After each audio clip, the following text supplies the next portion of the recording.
أحمد. أحمد. كان الرجل يقف حافي القدمين في الشمس الملتهبة، ودرجة الحرارة فوق 50، ولا يستطيع الصراخ من قساوة الأرض الساخنة، ولكن جعله القدر يقف هنا من أجل شيء عظيم.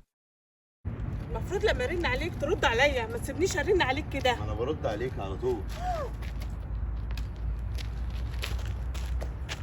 والله العظيم الاشكال دي هي اللي جايبه البلد لورا. المفروض يلموهم في ميدان عام ويتخلصوا منهم. يلا يا ماما يلا.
إيه يا أحمد؟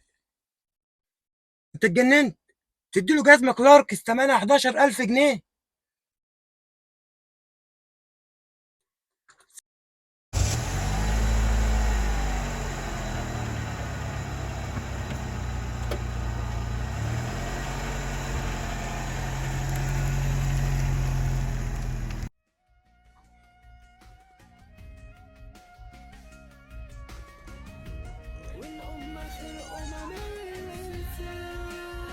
في إيه وقفت ليه؟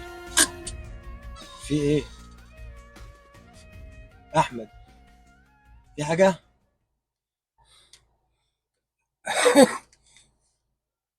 في حاجة؟